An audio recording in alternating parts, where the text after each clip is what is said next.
Welcome to a new daily top Askreddit video. Today's topic: what do people think is healthy but really isn't? Low fat. 100% fat-free. True. Technically, a bag of sugar is fat-free. Yeah, I love when something like a lollipop is labeled fat-free in big bold letters. Like, no shit, it's basically 100% sugar. Tic Tacs are technically sugar-free even though they are almost 100% sugar. If a portion has less than 0.5 grams of sugar, then it is sugar-free. One Tic Tac is less than 0.5 grams. Want to have a guess what the manufacturers declare to be a portion? You guessed it, one Tic Tac. Haha. Where I live, the supermarket has pre-sliced garlic that is labeled as fat-free and gluten-free. No shit, it's garlic. Absolutely anything Gwyneth Paltrow likes. El mayo yerima pass on jade eggs in the vagina. Don't forget to steam your vagina regularly and use a vampire repellent spray, she sells that for real. Else some pharmacial might vaccinate you while you're not looking or something. Vitamin water. It's stacked with ridiculous levels of sugar and no vitamins. I love that in the lawsuit against them for just this reason, their argument was something along the lines of, no reasonable person would think vitamin water is a health beverage. Sure. Diet water Zero Light. It has only 60 calories. Fat-free food. Yeah, to make up for the loss of fat they pump it full of sugars. Besides that, your body needs fats.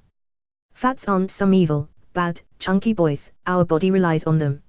As long as you don't receive too much of it and it's mostly unsaturated fats, you're good. Gluten-free food is for people allergic to gluten. It's not some dieting trick. As someone with a gluten allergy, I am grateful for ignorance on this topic.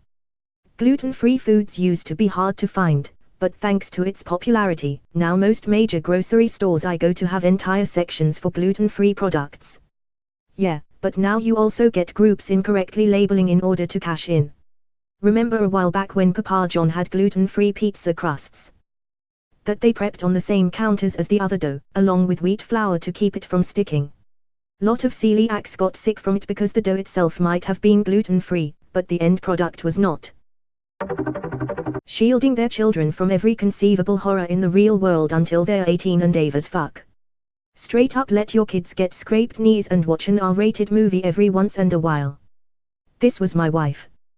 Parents shielded her from everything.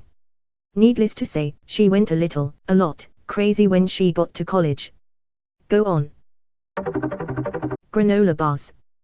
The one I was eating daily had the nutritional value of a Snickers. Nature Valley. It should be renamed A Pieces Fucking Everywhere Bar. Edit. Apparently. I wasn't the first to say it. You gotta break the bar into thirds before you open the package, then just open one side like a bag of chips, and eat the individual 1/3 pieces you broke. When you're done, all the shrapnel is still in the bag for you to chug or throw away. Granola bars were always meant to be a portable, non-perishable and high-energy snack which is automatically going to have carbs and sugar. Reminds me of the breakfast cookie shit people make and then they somehow decide it is healthy because it's not bacon or chocolate. I don't even understand. Popularity edit, on the topic of advertising. Very few brands actually advertise as health food. They advertise to active people, and I think the effect of seeing healthy people in the advertisements is part of what gives that false sense of nutritional value. Smoothies from smoothie shops. They use sorbets, ice creams, and juices with an insane amount of sugar in them. My sister worked at a smoothie shop and people would always come in after going to the gym. It's not what most people think it is. I find myself craving smoothies after the gym as my body is desperate for a sugary cold drink. And I remind myself that I'm a chubby penguin and move on. Vaginal washes on a daily basis so it smells like lavender instead of what vaginas are supposed to smell like. It's unnecessary and changes your phase down there and predisposes you to infections. Thanks for doing your part to explain this. My favorite part of this thread and others on this subject are the couple of people at the bottom of the thread without vaginas who insist they know better than women and medical professionals about how to keep the vagina and labia clean. For those of you who are confused or learning this for the first time, the vagina is self-cleaning like the eyeball. It doesn't need soap and can irritate the skin. The labia is like the skin around the eye. It needs to be clean, and there's some debate over whether a mild soap is better or whether you should just rinse the skin with cool, plain water. Now, imagine that you've an eye infection. Should you wash the eyeball with soap to keep it clean? No. That's only going to irritate the eye and make it worse. You need special medicine for an eye infection. Just like women need a special medicine for infections of the vulva and labia. What should your eyeball smell like? Lavender or summer fresh? No. It should smell like an eyeball. Skin. Maybe a bit of saltiness from natural tears. A bit like the natural oils from your hair. What should the vagina and labia smell like? Skin. A bit musky from the natural odors from hair follicles and natural secretions. A little tangy or acidic from the phase that deters unhealthy organisms from colonizing there. If there's a very fishy, bread-like, sweet or fruity, infected, or very sour smell going on down there, it's usually a sign that something's going on that needs to get checked out. And it's not because someone is a disgusting person, but because an opportunistic organism has overrun the natural defenses of the body. Comparing it to an eyeball is a fucking great analogy. I've never heard it before, but I'll definitely use it from now on when I explain it to others. As it will be something that pretty much everyone can relate to, even though it shouldn't have to be that way. It's very eye-opening. Vagisil is terrible. I got a yeast infection from using it. Years ago when my doctor found out my mom and I were using it, he recommended that we stop and only use unscented bar soap, but even then you don't need to go to town with it as long as you're clean. No joke. I had a BF that wanted me to smell like strawberries. I wouldn't do it. He used that as an excuse to break up with me. Not gonna lie, it scarred me for a while and I was super self-conscious. I'm sorry my vagina smells like it should. Derp. Edit, spelling. Did you counter by demanding his dick smell like bananas at all times? The food pyramid that was popularized by the USDA is a terrible idea. A lot of people today have realized this, but many older folks still see it as the Bible of good eating. And they are very fat. The fact that it's pyramid not triangle means there's two secret sides. The forbidden fruit and dipidots for sure. The first government recommendations on nutrition came about during World War II food rationing, and the recommendations had more to do with availability than health. Which is still the case with modern food pyramids and nutrition recommendations. They're a compromise between health and affordability. Which is why the food pyramids created by every nation has their cheapest crop at the base, i.e. wheat in the West and rice in the East. So, yeah, government food recommendations shouldn't be treated like instructions for great health. The recommendations, like everything that comes from the government, are riddled with comprise and industry lobbying.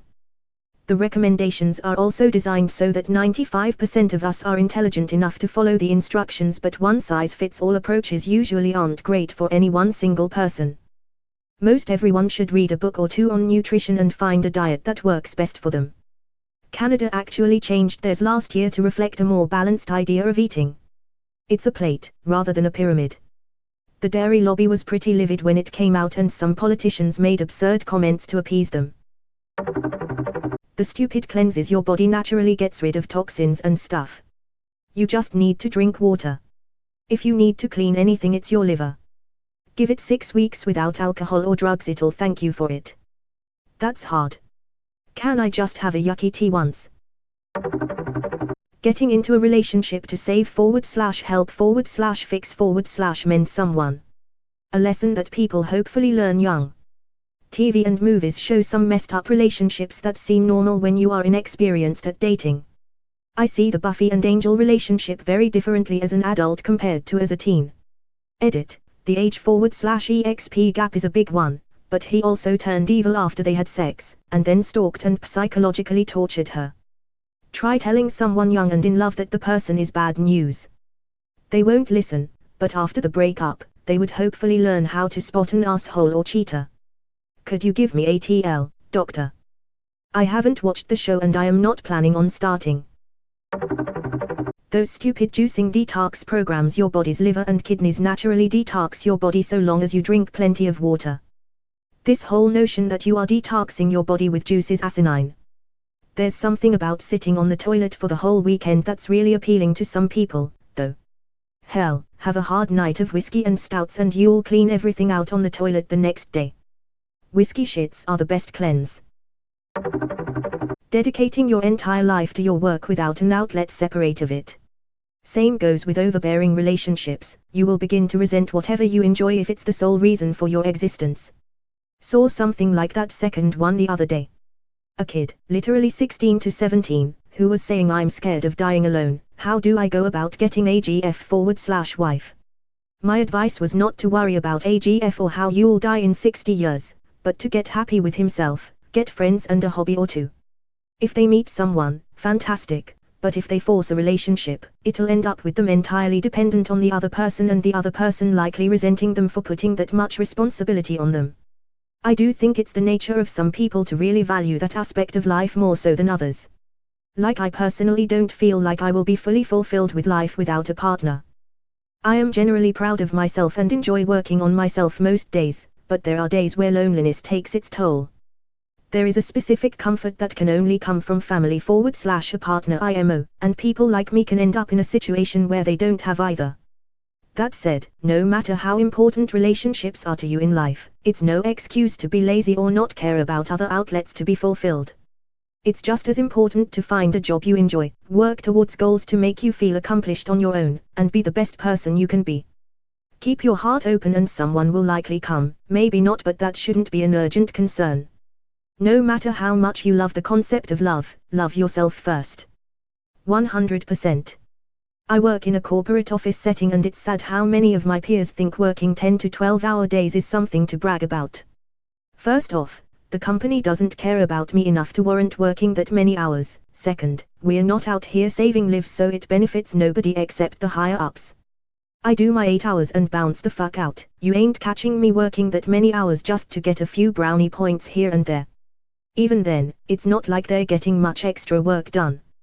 After my 8 hours are up, I can maybe keep going at like 20% of the speed I'd normally be able to work.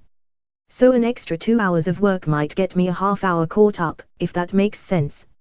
I have a co-worker who works 12-hour days regularly, but she's overstressed and her work is always riddled with mistakes. She works hard but she never works smart. It's a shame because she really thinks it's going to move her up the company, when the company doesn't give a shit about us.